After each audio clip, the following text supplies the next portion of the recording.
Hello YouTube, this is my review on the Motorola Moto G 2nd generation. This is the phone itself. In this review I will be talking about the screen, the battery life, build quality, the software that it's running, and overall performance assessment. So first of all, let's start with the screen, shall we? The screen on the Motorola 2nd generation is a 5-inch 720p screen, so we've got a resolution of 1280 by 720, so that's 1280 vertical and 720 horizontal. At least that's if you're holding it in portrait mode. In comparison to the first generation Moto G had a 720p screen as well, but that was on 4.5 inches. So take note that you have lower pixel density, which means that to some people at least the screen would be less sharp. In my opinion though, I think that 720p on 5 inches is an excellent resolution. I don't really notice any pixels. Then again, my eyesight is not perfect, so results may vary according to what you're used to.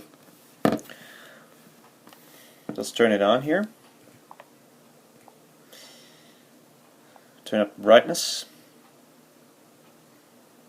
All is away. And the screen is very bright. Actually, let's open Chrome here.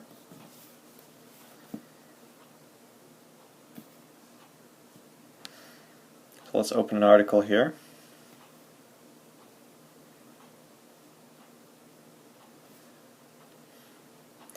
By the way, let me turn on Wi-Fi first.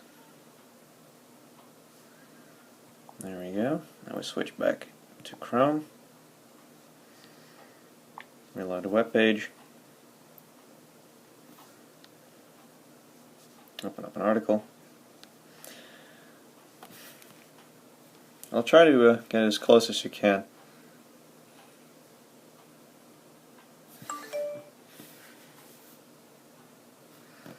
It should give you an idea on how sharp text is on the Moto G.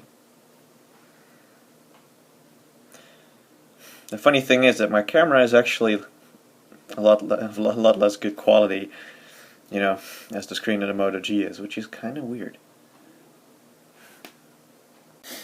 Okay, so now we've assessed the screen. Let's actually take a look at the battery life. I've just recently unplugged it, so the results are not quite as you would expect. Let's go to screen here. And now I have a screen on time of 2 minutes. All I can say is that the Moto G 2nd generation averages on, about 4 to 5 hours maximum of on-screen time. That includes using 3G for about an hour or two, maybe. I've tested this last Saturday. I've had it with me all day. I was at work and I used some 3G there as well for about an hour or so. And of course some other stuff. So, playing some games and all that good stuff. And in the end of the evening I still had about 30% left and I had about 4 hours of on-screen time, so that was not really too bad at all. So you can be confident that if you're not actually using your phone all day and every single moment of the day, that you're going to get through the day no problem with this. Okay, now let's talk about the build quality of the phone. The screen is very sturdy, very scratch resistant, at least that's what I can tell. The backing is made from plastic. It has a kind of rubberized finish. It's not quite very smooth. It's not also very grippy at all. It's ever so slightly textured, but it feels good in the hand, I must say, as far as I can tell. So it's not totally slick that you'll drop it, but it's not also that grippy that you're never going to drop it at all. So it's somewhere in between. Although it is overall very sturdy plastic, I can tell you that.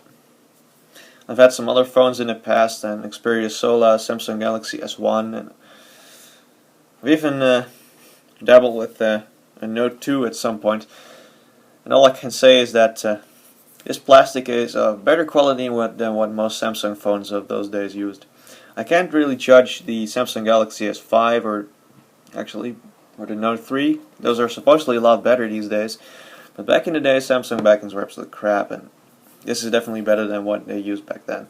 I guess this should be on par with most plastic cases that manufacturers use these days.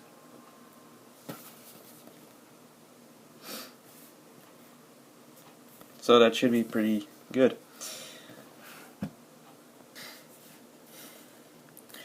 Okay, let's take a look at the camera of the Moto G. This is the camera app.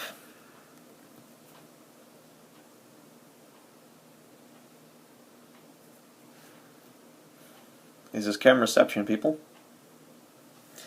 But the thing is, if you were to somehow get a picture for this, anyway, the camera is not very good at all. It's very basic. It can do, I believe, up to 8 megapixels on 4:3 mode. I'll actually look it up because I can check in the camera in the photo mode. And I would need to swap from the left or from the right. I'll have to find out. Let's see. Yeah. Let's check the picture mode. We can do, there it is. We can do 8 megapixels in 4:3 mode and 6 megapixels in widescreen. Video recording goes up to 720p. And I will include some clips after this clip in the video so you can judge for yourself. That should be pretty representative for what the camera on the Moto G can do.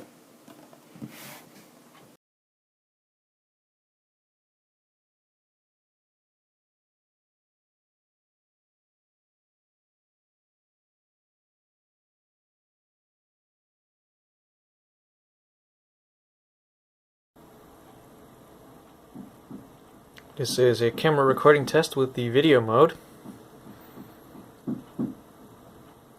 Just panning around slightly, and my headset just fell over. This should give you all an idea on what the Motorola Moto G looks like in video mode. And there's the video editing station.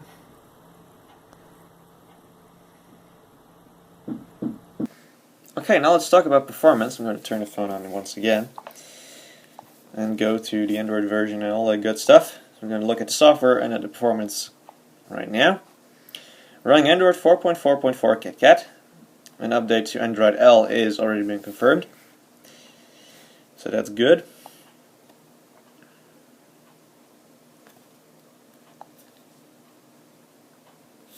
And overall, it's a pretty decent experience in terms of performance.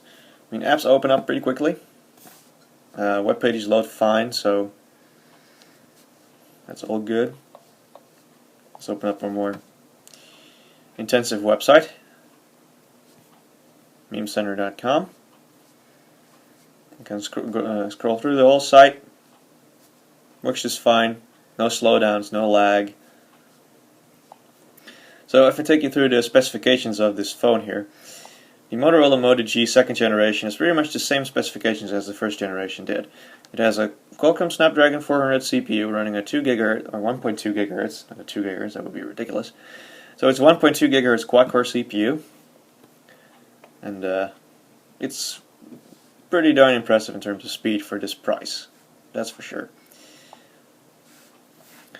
It has 1 GB of memory, 8 GB of flash storage on board, and you can expand it with microSD slots, or microSD cards.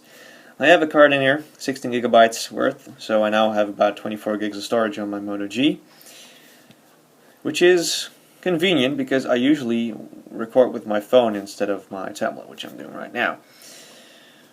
But you can't you can't film your phone while you're using your phone, so anyway. Aside from that, multitasking is, works pretty well. I'm going to go to the Clean Master to see what's going on there.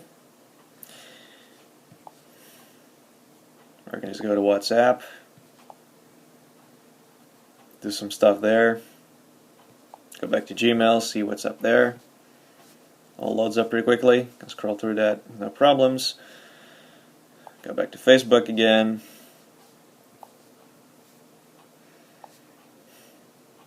browse Facebook. In fact, all works fine as well. So multitasking works pretty well. RAM usage is not terrible. I'm using about 68% right now. Let me give that a boost. And now we have only 60% in use. So a gigabyte of RAM is not, it's not just too little for Android. It's on KitKat. It's absolutely the sweet spot. It doesn't fill up as quickly as 512 would do, and doesn't fill up as quickly as 1 gig would do on Jelly Bean. Jelly Bean is quite a memory hog, and KitKat clearly is not. I hope Android L will actually improve on this even more. What we'll have to see when it comes out. Right, so this is pretty much the conclusion of the video. All I can say is, for a very competitive price, which is about $190 US for the base model, and about 180 euros here in the Netherlands, you're getting a phone that can do more than any budget phone back in the day could do. Just a couple years ago, before the Moto G even existed, phones around this price point, especially here in Europe, were pretty much 1 GHz dual-core phones with just 512 megabytes of RAM that ran Android 4.x horribly slow. And now they've just come up, Motorola just came with a phone that has a big screen, has a quad-core CPU, a gig of RAM, the latest version of Android, pretty much stock Android even, and puts it in the market at a very competitive price indeed. So, overall, would I recommend this phone? Yes, I would. Would I recommend it to people that rely on 4G? No, I would not. The Moto G 2nd generation, as of now, does not have 4G support, so you would have to get a Moto G 1st generation with 4G and expandable storage. If you don't mind 4G at all, and you just want a bigger screen and front-facing speakers, because they actually do improve on the sound bit quite a bit, then this is the phone for you to pick. It's the latest and greatest. It's the same price basically as the 1st generation models. There's only it's just a very small difference. So there's actually, it's pretty much a no-brainer to pick this one, unless you really rely on 4G. But this has dual SIM. It has micro SD. It has a 5-inch screen instead of 4.5-inch screen, and an overall very great performance. And the build quality is decent too. I ordered a flip cover for it so I could actually, keep it in good condition for a bit longer. I plan on using this phone for about a year, or maybe 2, and then buy another phone of this class, maybe even the successor to this. We'll have to see how that pans out. But anyway, I hope you enjoyed this review, and I thank you all for watching, and have a nice day.